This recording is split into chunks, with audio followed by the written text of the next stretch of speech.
السلام عليكم ورحمة الله إخواني الأفاضل أينما كنتم، حياكم الله.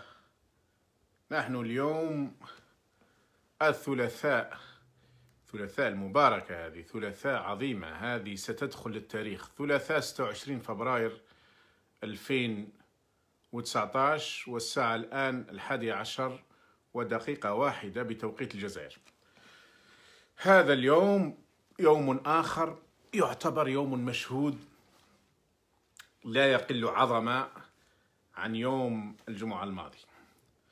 صراحة أنا شديد الإرهاق، حتى أن الطبيب نصحني أن أتوقف، لكن قلت أنه طبعا لن أتوقف إن شاء الله إلا إذا توقف هذا القلب على النبض، وإذا توقف فلا تنسوني بدعاءكم الصالح. لكن قلت أني لن يمر هذا اليوم حتى ولو كان تخرج النفس بثقل شديد إلا وأنا معكم، لأن هذا أنا أشعر وكأننا عدنا إلى 62، إلى جويلية 62، إلى يوم الاستقلال. بل أشعر والله كأن روح نوفمبر راهي تحوم على هذه البلاد، وكأن الشهداء الحقيقيين الذين حرروا الأرض وكأنهم خرجوا من قبورهم، وهم الذين يتولون الآن هذه المسيرات المباركة، هذه الاحتجاجات المباركة، هذه المظاهرات الرائعة. أشعر وكأن هناك شيء غير محسوس، هناك شيء غير معلوم، هناك شيء عظيم يتم هذه الأيام. لا أحد، كانت الناس حينما كنا نقول الشارع سيتحرك، الجزائريين سيتحركون يوما ما، كان كثير من الناس، بعضهم حتى معارضين حقيقيين بالمناسبة مش مزيفين، كانوا يعتبرون وأنني ربما أبالغ، أنني متفائل جدا، أنني ربما أحلم. كان هذا حديث يدور مرات حتى في مجالس خاصة، وكان قناعتي دائما أن الشعب الجزائري نعم سيثور على هذه العصابة. لا يمكن أن يستمر هذا الوضع، لا يمكن أن تستمر هذه الإهانات، هذه الاستفزازات، هذا الإذلال اللي أرادته هذه العصابة لشعب بأكمله، لوطن بأكمله، لأمة بأكملها. لا يمكن. وها هي الأيام تثبت حقيقة ذلك، أن الذين آمنوا، وأنا لا أدعي أني كنت وحدي، في الحقيقة هناك من آمن، ولذلك مثلا رشاد آمنت بهذه الفكرة، ولذلك قامت حركة رشاد وكتبت في بياناتها الأولى وفي ميثاقها الأول أن الشعب الجزائري سيغير هذه العصابات بالثورة الشعبية السلمية. هذه ثورة شعبية سلمية، إنها تتحول من حراك إلى انتفاضة مباركة إلى ثورة سلمية، ثورة سلمية بأتم تعنيه الكلمة. كانت المناظر بديعة جدا اليوم في جامعات الجزائر. كانوا يقولون عنه أن هذا جيل بوتفليقة مات. جيل بوتفليقة هو جيل التوك توك والواي واي وبن غبريط وبن بوزيد قبلها والفساد العارم، وأنه انتهى هذا الجيل وأنه لن يذهب بعيدا. هذا جيل يؤدبكم الآن. خرج يوم الجمعة الشباب ككل، خرج اليوم الطلبة بشكل خاص، عشرات الآلاف. ليس هناك فيما أعلم جامعة أو كلية أو مدرسة عليا لم تتحرك فيما أعلم. ترحلوا بإذن الله، ترحلوا سلميا، وترحلوا وتعود هذه البلاد إلى أبنائها، إلى أهلها، وليس إلى مغتصبيها وناهبيها وخونتها. ما أعظم هذا اليوم، ما أروع هذا اليوم، ما أجمل هذا اليوم، ما أجمل الشباب وهو في بداية العشرينات من عمره كمعدل يخرج بالآلاف في كل جامعة، في كل مكان. الآن بطبيعة الحال، حتى قبل قليل كنت في الديتشيفيلي يقول تقريرهم خرجت الجامعات في العاصمة وبعض المدن. لا، خرجت في كل المدن، في كل الجامعات، في كل مكان، فيها من أقصاها إلى أقصاها بلا استثناء. حي الله الأحرار، حي الله الشرفاء، حي الله الشباب، حي الله الطلبة. هذا الشعب، كانت فرنسا تقول أن الشعب الجزائري عملوا احتفال في 1930، احتفال عظيم، قالوا 100 سنة تمر على أخذنا لهذه البلاد، على احتلالنا لهذه البلاد، هذه الجزائر الفرنسية. في تلك الأيام 1930 كان شباب يولد، وكان مصالي الحاج كاتجاه وطني، وبن باديس والبشير الإبراهيمي كاتجاه إسلامي، يجتمعان، واحدهما يشتغل على الثقافة وعلى الهوية وعلى البلاد، والثاني يشتغل على التحرير. الجيل الذي ظهر وولد في نهاية العشرينات خاصة وبداية الثلاثينات هو الجيل، أي في الوقت اللي ظهر فيه مصالي الحاج وأنشأ ليتوال نور أفريكان، نجم شمال إفريقيا، وبن باديس جمعية العلماء المسلمين. في هذا الوقت كان الجيل يولد، وهذا الجيل هو اللي نهاية العشرينات وبداية الثلاثينات هو الذي فجر الثورة العظيمة. بعضهم بطبيعة الحال ولد قبل ذلك قليلا.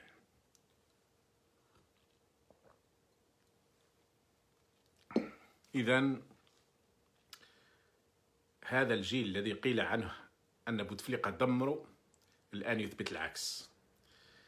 لم يكونوا يتوقعوا الجمعة، فإذا بالثلاثاء ضربة صاعقة حتى أخرجت كبير الجنرالات، أحد كبار اللصوص، أحد كبار القتلة، الفاسد أخلاقيا. لو تعلموا ما هي أخلاقه لبزقتم عليه إلى أن يغرق. لو تعلموا هذا القايد صالح خرج يهدد الشعب الجزائري. المغرر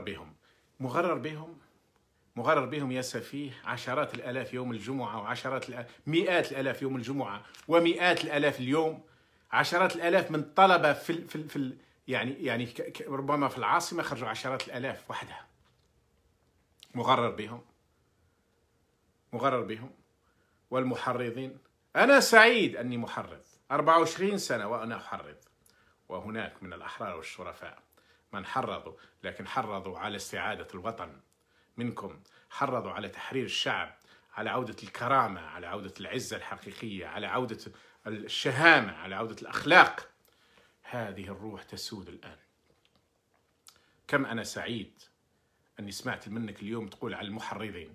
نعم، نحن محرضين ونفتخر، محرضين من أجل عودة الجزائر لتكون رمز من رموز التحرر، عودة الجزائر لتكون هي البلد القارة، عودة الجزائر لتكون بإذن الله قوة اقتصادية وقوة عسكرية وقوة اجتماعية وقوة أخلاقية وقوة بكل ما تعنيه الكلمة. نعم، نحن نحرض من أجل تحرير بلدنا وتحرير شعبنا، فعلناها ونفعلها وسنمضي بذلك. لكن نحن لا ندعي ولا نزعم أننا لوحدنا من حركنا هذا. هناك أحرار، هناك شرفاء، هناك شباب، هناك مجموعات تشتغل، هناك شغل طويل. حي الله الأحرار، حي الله الشباب. قايد صالح، أنصحك، يعني أنا بكل هدوء أقولها لك الآن، أنت اضطريت أنت وعصاباتك أن تسحبوا ما قلت. تهديدك اللي إما نحن والأمن والاستقرار أو أن يضيع منكم الأمن والاستقرار، هذا خلاص تعلمناه وتعلموا الشعب الجزائري. الشعب الجزائري لم يعد يؤمن بكم ولا بتخويفكم، لا بداعش ولا بسوريا ولا بالتسعينات ولا بليبيا ولا بالفوضى. الشعب الجزائري فاهم أنكم أنتم الفوضى، أنتم الرداء، أنتم الخيانة، أنتم الفساد، أنتم الإفساد، أنتم التدمير. الشعب الجزائري وهو يرى أبناؤه يغرقون في البحر عرف من أنتم. السفيه سلال أمس يقول أنه بكى لما شاف صور بوتفليقة يداس عليها بالأقدام. بكيت على صورة المحنط الذي خرب الجزائر وأنتم أتباعه. ولم تبكي على الرضع الذين ماتوا في البحر، النساء الذين ماتوا في البحر، الشباب الذي مات ويموت في البحر، الشباب الضائع في أوروبا، الشباب الضائع في الجزائر، اللي وصلت 35 سنة 40 سنة 45 سنة ولم تتزوج، اللي وصل 40 45 سنة ولم يتزوج، اللي هناك من يتغدى إذا تغدى ما يتعشاش وإذا تعشى ما يتغداش. لم تبكي عنه يا سفيه. بكيت على خائن. هم الفرنسيين اللي ينفضحوه. بالمناسبة غدوة نرجع لكم الموضوع هذا تاع الفرنسيين ولماذا أخرجوا الآن ملف المخابرات نتاع بوتفليقة. فيه اليوم نوفيل أوبسرفاتور ناشرة ملف كامل على من هو بوتفليقة. نحن نعرفه، أنا شخصيا كتبت عليه وتحدثت عليه عشرات المرات، وهناك مقال من يريد أن يعود له يكتب فقط بوتفليقة حتى عام 2017. محمد زيتوت يخرج له المقال. لن يعلمني المخابرات الفرنسية شيء، لكن خروج من الملف من عند المخابرات الفرنسية يعني أن سادة الإليزي ربما شافوا الشعب تحرك فإذا بهم الآن يتراجعون ويتخلون عنه. سنتحدث عن هذا الموضوع غدا إن شاء الله مطولا. سلال يا ناهب تمراست، تنهبوا الذهب في تمراست، خذوا آلاف الهكتارات في تلك المناطق في الصحراء في أدرار في تمراست، والآن يأخذوا منها الذهب. قايد صالح كثير من الأوقات في تمراست يروح يشرف على الذهب الذي ينهب تحت مسمى المناطق العسكرية. أنت السفيه يا قايد صالح، وأنت السفيه يا سلال ويا أويحيى. أويحيى كان يهدد يقول لك الشارع لن يخرج، والبارح يقول لك نعم الدولة هي اللي تركته يخرج بطريقة سلمية. واش معناها؟ واش معناها الدولة هي اللي تركته؟ يعني الدولة أنتم الدولة والدولة هي اللي تتحكم في هذا الشعب، معناها أنتم اللي تتحكموا في هذا الشعب. بالعكس، تمنعون المظاهرات في العاصمة وخرج الناس في العاصمة. تحدوكم، كسروا الحظر الذي فرضتوه منذ جوان 16 جوان 2001. تخرجوا العاصمة فقط لما يجيكم سادة باريس. جاكم شيراك، جاكم ساركوزي، جاكم هولاند، جاكم هذا الأخير ماكرون. خرجتوا الجزائريين، خرجتوا المرتزقة، ومرات خرجتوا عناصركم، عناصر مخابرات، حتى اللي فيهم اللي يلبس الحايك. لبستوا الحايك، الماكرون والهولاند والآخرين خرجتوهم لهم. تمنعون الجزائر عن أهلها، وعندما يأتوكم سادة الإليزي تخرجون. هم سادة الإليزي خرجوا عليك الملف الآن لينهوك. نحن كنا نعرف أنك انتهيت وأنك لن تعود أبدا رئيسا للجزائر، لن تعود، وعلى الأرجح أنك لن تعود من جنيف أصلا، سيبقونك هناك أنت والسعيد وناصر. بطبيعة الحال كنا نشرنا اليوم، كانوا إخواننا اللي عندهم معلومات أبلغوني بأنه يوجد في المستشفى ما يسمى المستشفيات الجامعية بجنيف، وأنه في الغرف 72 73 74 75 في الطابق الثامن. أعطينا لهم كل التفاصيل ليعرفوا أننا نعرف كل التفاصيل، وأن عندنا إخواننا الأحرار والشرفاء في كل مكان، في كل مكان يبعثون لنا ويرسلون لنا كثير من الأشياء لا نضعها حتى لا نعرض بعض إخواننا إلى المخاطر، لأن نعرف أن بعض المعلومات لو نخرجها قد تعرضهم إلى المخاطر، رغم أنهم يقولوا انشر أو قل. لكن أنا أحافظ على إخواني، على الأحرار داخل جهاز المخابرات الذين يتعاونون معنا، على الأحرار داخل الجيش بما فيهم الرتب الكبيرة، على الأحرار داخل الدرك، داخل الشرطة. هناك أحرار من كل مكان الحمد لله يتعاون معه. وبالمناسبة من غدا إن شاء الله نبدأ ننشر بعض الرسائل والصور التي تصلني من أحرار القوات المسلحة. فقط نطلب من إخواني في القوات المسلحة أن يكتبوا اسمي حتى لا يقولوا أني أخذتها من مكان آخر أو أنها قديمة. اكتبوا اسمي واكتبوا التاريخ حتى هم يعرفوا ذلك، لأن المجرم قايد صالح يظن أن الجيش في جيبه، يظن أن القوات المسلحة في جيبه. الجيش فهم. شفتوا الشباب هذا اللي خرج الجامعات، راهو في الجيش نفس المنطق ونفس العقل، راهو نفس الجيل، راكم لن تستطيعوا أن تذبحوا الشعب الجزائري مرتين كما فعلتها في التسعينات أبدا. أنصحكم خير لكم أن تسلموا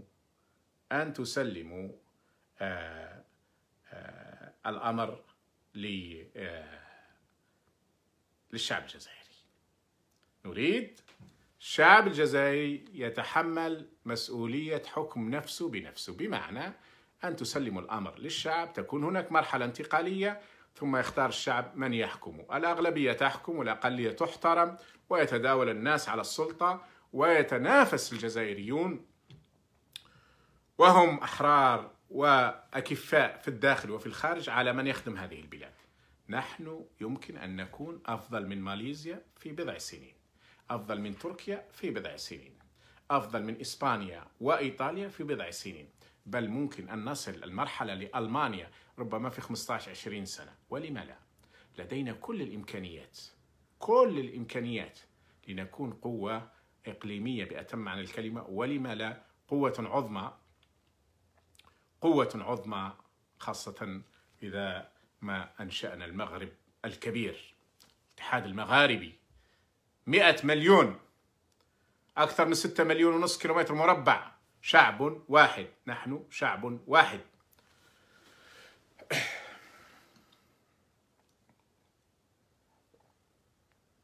حي الله الأحرار، حي الله الشرفاء، حي الله المخلصين، حي الله الطلبة في كل مكان. أرعبتوهم اليوم.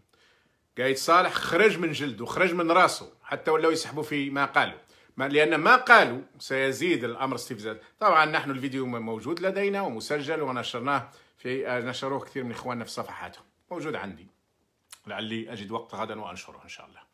إذا أرجع لك أنت يا سلال المهرج الأعظم، كان أولى لك أن تبكي على الدمار اللي درتوه للبلاد وعلى الخراب اللي درتوه للبلاد، كان أولى لك. لكن مع ذلك أنا أقول لكم، نحن لا نريد انتقام، نحن لا ننتقم، نحن لا نحمل عقلية انتقام إطلاقا. وانصح إخواني لا تحملوا عقلية الانتقام. المنتقم لا يبني دولة، المنتقم لا يبني مجتمعا، المنتقم لا يبني حضارة، المنتقم لا يبني وطنا. أنتم إخوان، تبقوا أنكم صحيح أجرمتم في هذه البلاد، لكن تبقوا أبناء هذا الوطن، تبقوا أبناء هذا الوطن. كلما سارعتم بتسليم الأمر للشعب، كلما نظر لكم الشعب بطريقة ربما فيها نوع من الرحمة وفيها نوع من، لست أدري أنا كيف سيكون رد فعل الشعب، لكن قناعتي أنكم إذا لم تسيلوا دماء هذا الشعب مرة أخرى، إذا لم تحرضوا أبناء في الشرطة والدرك لضرب أبناءنا وأخواننا، فإن الشعب قد ينظر إليكم بكثير من العطف، أقول العطف والتسامح. أنصحكم لا تتركوا أن يحدث لكم ما حدث للقذافي وحاشيته وأتباعه، لا تتركوا أن يحدث لكم ما حدث لبن علي ولمبارك. أنصحكم بذلك.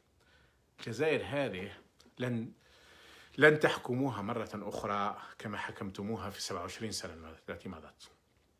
لقد جاء جيل جديد، تجددت الأجيال وتجددت العقول، ورأى الناس العالم الذي يعيشون فيه اليوم بشكل شبه يومي، العالم قرية واحدة. أنصحكم إذن أنه ما دام هناك قليل من الوقت أن لا تستفزوا الشعب، أن لا نسمع مثل ما قال المعتوه بوشارب أن بوتفليقة مرسول من عند الله. تخيلوا، إذن عندنا رسول ونحن لا ندري. وأقول لك يا سلال، قولك بأنكم ستخرجون يوم 3 مارس وأنتم الآن تحضرون في مظاهرات مضادة والأفلان والسبت ومانيش عارف، راكم تلعبوا بالنار.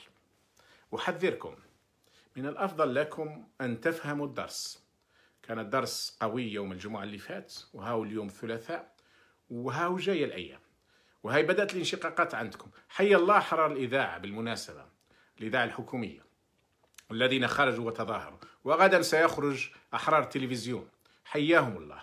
أي واحد ينشق الآن في هذه الأيام المباركة عن العصابة، ينشق عن أحزابها، عن أجهزتها، عن دبلوماسيتها، عن قضائها، عن إدارتها، عن قنواتها، نحن نسعد به ونرحب به، وإن شاء الله هو معنا، هو من الثائرين ومن المنتفضين ومن الأحرار. أي واحد هذه الأيام، عندما تمر هذه الأيام فالناس ستنظر لكم على أنكم انتهازيين فقط. إذن أنا أدعو كل الجزائريين الذين تورطوا مع هذه العصابات في مناصب، في مراكز، في إدارات، في أحزاب، في قضاء، في إعلام، انسحبوا. هذه الأيام هي التي يجب أن تنسحبوا فيها. إخواني، أنا صحيح متعب ومرهق جدا، ولا أكاد أنام إلا قليل جدا هذه الأيام، وحتى قبل هذه الأيام في الحقيقة، ولكن الحمد لله المورال طالع وطالع جدا جدا جدا بالرغم ربما التعب.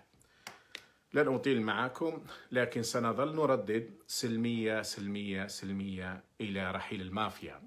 شعارنا ليس العهدة الخامسة، العهدة الخامسة سقطت، واليوم بإخراج ملف المخابرات الفرنسية جزء من الملف على بوتفليقة تخلت عنه باريس. حينما تتخلى عنه باريس ستتخلى عنه العواصم الأخرى. إذن العهدة الخامسة سقطت. القضية ليست عهدة خامسة. نعم، خرج بعضنا من أجل العهدة الخامسة، لكن الخروج الحقيقي هو من أجل رحيل العصابة. ماذا نفعل؟ يذهب يحيى المحنط ويأتون بواحد مثل بوشارب أو سلال أو العمامرة. كان في حديث على العمامرة، هذا العمامرة بالذات هذا خائن وقاتل، وكان متحمس جدا للفرنسيين لقصف إخواننا في سكان شمال مالي بزعم حرب الإرهاب. الجماعات ينشئونها ثم يذهبون ليقصفوا، أو ينشئونها فبركة أو أحيانا نتيجة لأفعالهم، فيقوم بعض الشباب بحمل السلاح. لكن ثم يقومون بقصف مدن بأكملها. شوفوا سوريا، شوفوا العراق، شوفوا شمال مالي، شوفوا.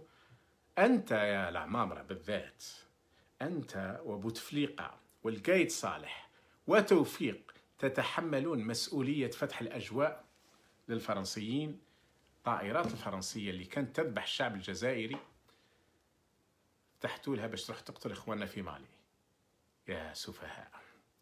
حي الله أحرار الشرطة، حي الله أحرار الدرك، حي الله أحرار الشرطة الذين أطروا والذين وقفوا والذين يحاولون أن يكونوا مع إخوانهم بنفس الروح. حياكم الله، استمروا إخوان. وإن كان للأسف بعض التصرفات التي حدثت مثل قسنطينة، جامعة قسنطينة، لن نفرح بها يا إخواننا في الشرطة، لن نفرح بها. إخواننا في الشرطة السفهاء من كبار الضباط داخل الشرطة الذين يأمرونكم بضرب إخوانكم، لا تسمعوا لهم، لا تسمعوا لهم. لست عبدا عنده، أنت عبد لله، وأنت في خدمة الوطن وفي خدمة الشعب، وهو موظف وأنت موظف. يأمرك بما هو معقول ومنطقي تنفذه، لا يأمرك بما هو ضرب وقهر وقمع لا تنفذ. لا هذا مقبول عند الله، ولا هو مقبول عند الناس، ولا هو مقبول حتى في قوانينهم.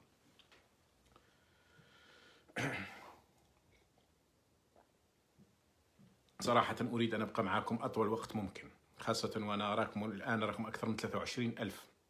قبل قليل كنتم حتى 25,000.